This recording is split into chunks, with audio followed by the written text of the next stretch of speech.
Assalamualaikum warahmatullahi wabarakatuh. Waalaikumsalam. Alhamdulillahirabbil alamin, hamdan bila ghaya wa syukran bila nihayah, salatan wa salaman ala Rasulillah la nabiyya ba'dah. Pemirsa Madu TV Nusantara dimanapun Anda berada, yang tentunya masih berbahagia, berjumpa lagi dengan saya Zain Muhammad di Syiar Ramadan LDNU Kabupaten Kediri dalam acara Santri Sowan Kiai. Pada kali ini tim Santri Sowan Kiai sowan ke Darulibul Romo Kiai Haji Muhammad Maksum. Beliau adalah pengurus PCNU Kabupaten Kediri, pengurus MUI Kabupaten Kediri, dan juga pengasuh Pondok Pesantren Hidayatul Falah. Assalamualaikum. Waalaikumsalam warahmatullahi wabarakatuh. Sehat Kiai? Alhamdulillah, alhamdulillah. Pada situasi yang masih pandemi dan mungkin ada keterbatasan untuk bercakap-cakap atau bertatap muka, tapi kita masih diberi kesehatan. Alhamdulillah. Mungkin di sekeliling Kiai seperti pendidikan santri-santri bagaimana dalam keadaan COVID seperti ini? Alhamdulillah, di sekitar kami santri-santri selalu dianjurkan untuk memakai masker. Kemudian di depan juga bisa cuci tangan, karena yang banyak anak-anak dari TPG dan Madin, sehingga mereka selalu diinstruksikan untuk supaya pakai masker dan cuci tangan. Jadi untuk kegiatan belajar mengajar tidak ada kendala. Untuk sementara ini alhamdulillah tidak ada kendala. Dulu awal-awal COVID-19 pernah diliburkan selama beberapa minggu lupa saya. Setelah itu kita kayaknya juga terlalu lama tak bertemu anak kasihan mereka. Akhirnya kita masukkan kembali dengan tetap menjaga protokol kesehatan yang tadi saya sampaikan. Alhamdulillah. Pada kali ini Pak Yai dari tim Santri Sowan Kiai akan menyampaikan atau ingin membahas tentang rukun dan hal-hal yang membatalkan puasa. Insya Allah para pemirsa Madu TV Nusantara dimanapun Anda berada, tema rukun dan hal-hal yang membatalkan puasa akan kita kupas bersama beliau Romo Kiai Haji Muhammad Maksum secara tuntas, dan jangan pindah di channel Madu TV Nusantara sampai segmen kita berakhir. Assalamualaikum warahmatullahi wabarakatuh. Waalaikumsalam. Pemirsa Madu TV rahimakumullah. Alhamdulillah, pada malam hari ini kita ditakdir oleh Allah untuk bisa bertemu di dalam rangka tadi disampaikan Santri Sowan Kiai untuk menyampaikan beberapa hal terkait dengan rukun dan hal-hal yang membatalkan puasa. Sebelum ke sana, saya ingin menyampaikan bahwa kita bersyukur kepada Allah di mana tahun ini kita telah bisa menjumpai bulan Ramadan tahun ini. Mudah-mudahan di dalam bulan Ramadan ini, bulan yang penuh hikmah, penuh berkah, penuh ampunan dari Allah Subhanahu wa Ta'ala, kita bisa melaksanakan perintah-perintah Allah sesuai dengan apa yang telah dianjurkan oleh agama, terutama puasa di bulan Ramadan ini. Akan tetapi perlu diketahui bahwa di dalam puasa Ramadan itu tentu meliputi beberapa syarat dan rukun. Ini perlu untuk diperhatikan bagi semua pemirsa Madu TV. Syarat-syarat puasa sudah sering disampaikan. Kemudian yang ingin saya sampaikan adalah furudus shaum, bahwa faraidus shaum itu diterangkan ada 3 dalam satu takbir yang mengatakan faraidus shaum itu ada 3, atau fardunya puasa ada 3. Yang pertama adalah niat, yang kedua adalah imsak, imsak atau tarkul mufattirat, dan yang ketiga adalah shaim. Dalam kitab lain diibaratkan ada 4, jadi berbeda tapi prinsipnya sama. Dalam kitab lain diterangkan bahwa fardhu shaum ada 4. Yang pertama adalah niat, yang kedua imsak anil akli wasyurbi, kemudian yang ketiga imsak anil jima, dan yang keempat adalah imsak an ta'ammudil qaid. Dari yang pertama, niat puasa bulan Ramadan ini juga perlu diperhatikan, sebab di dalam niat itu ada beberapa aturan.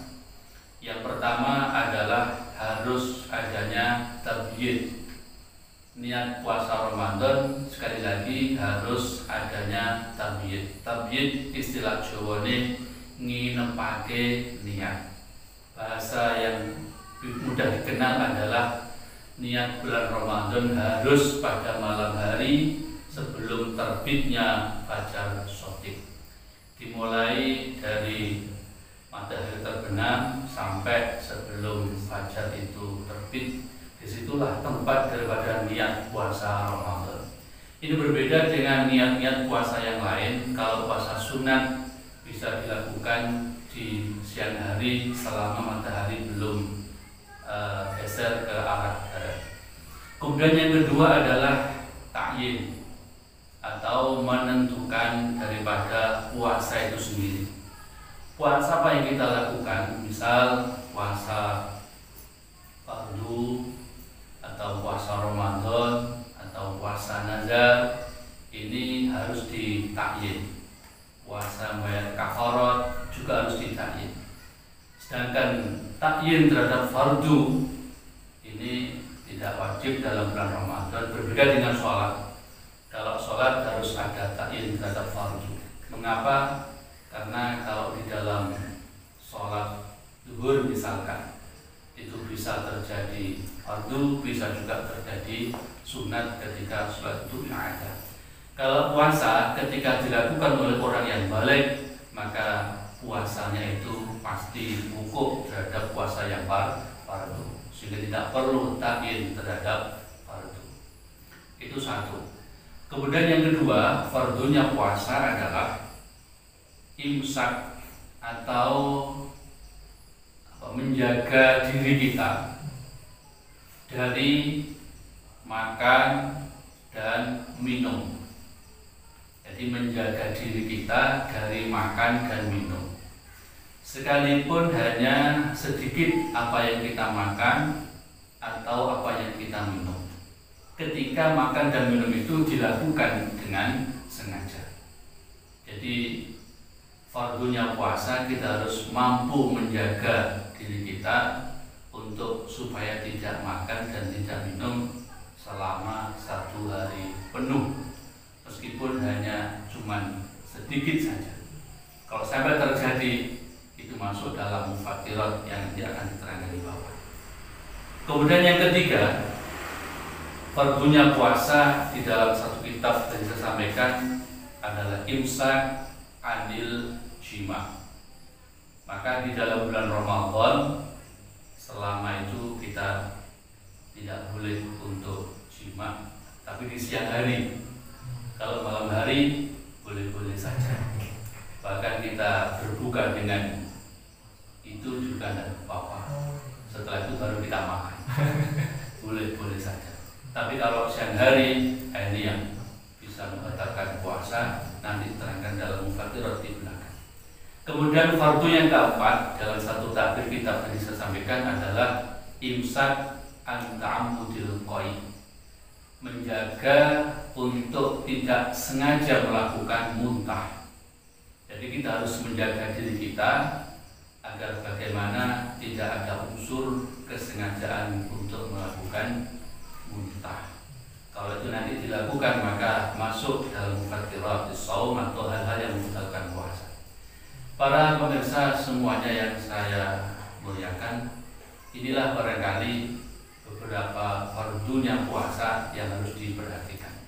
Ketika ini tidak diperhatikan, maka puasa kita sama halnya tidak memenuhi rukun-rukunnya puasa. Dan ketika tidak terpenuhi rukun-rukunnya puasa, sudah barang tentu puasanya juga akan menjadi tidak sah atau batal. Para pemirsa, Kemudian hal-hal yang membatalkan puasa ini juga perlu diperhatikan oleh kita semua agar puasa kita itu benar-benar sah dan endingnya diterima oleh Allah Subhanahu wa Ta'ala. Perkara yang membatalkan puasa diterangkan oleh dalam satu kitab Fathul Qarib ada 10. Ada 10. Yang pertama adalah ma wasala amdan ilal jawfil munfatih, sesuatu yang sampai kepada lubang yang terbuka dengan cara yang disengaja. Jadi benda yang masuk kepada lubang yang terbuka secara disengaja. Lubang yang terbuka dimaksud di sini adalah lubang-lubang di mana lubang itu nyampe kepada perut. Misalkan mulut, hidung, dan sabila ini. Ini lubang yang terbuka dan lubang itu ada hubungannya dengan perut. Maka ketika lubang-lubang itu kemasukan benda duniawi maksudnya, maka puasa kita menjadi batal. Kalau benda surgawi tidak apa-apa gitu ya. Dalam puasa kita mendapatkan kenikmatan dari surga. Ini anugerah dari Allah Swt. Ya siapa tahu ada kurma datang dari surga, kita tidak tahu. Ini anugerah tidak apa-apa. Tapi kalau yang dimaksud benda di sini adalah benda-benda yang sebangsa dunia ini, soto, misalkan bakso, atau air yang sangat minim misalkan masuk kepada lubang itu, maka puasa kita menjadi batal. Jalan yang terbuka atau jalan yang tidak terbuka, yang kedua. Yang pertama, benda yang masuk kepada lubang yang terbuka, di mana lubang itu ada hubungannya dengan perut. Yang kedua, benda yang masuk melalui lubang yang tidak terbuka, tapi lubang itu juga ada hubungannya dengan perut. Misal, di kepala kita, naudzubillah, ada orang kecelakaan, kepalanya ada lubang, sehingga ketika lubang kepala itu kemasukan benda, maka puasanya juga menjadi batal. Karena lubang di kepala itu tentu ada lubang yang nyambung kepada perut. Meskipun hakikatnya benda itu tidak sampai masuk ke dalam perut, jadi hanya masuk di rongga-rongga hidung atau rongga-rongga tenggorokan, ini sudah bisa membatalkan puasa. Atau melalui ahadus sabilain, jalan muka atau jalan belakang, ketika kemasukan benda-benda itu juga bisa membatalkan puasa. Contoh, kalau lubang bagian belakang, orang mau buang air besar kesulitan misalkan, kemudian dikasih obat, ada kan itu ya, yang dimasukkan itu juga membatalkan puasa. Meskipun itu tidak sampai kepada perut, tetapi itu sudah membatalkan puasa karena dalam takdirnya benda yang masuk dalam lubang yang terbuka secara disengaja dan lubang itu ada hubungannya dengan perut.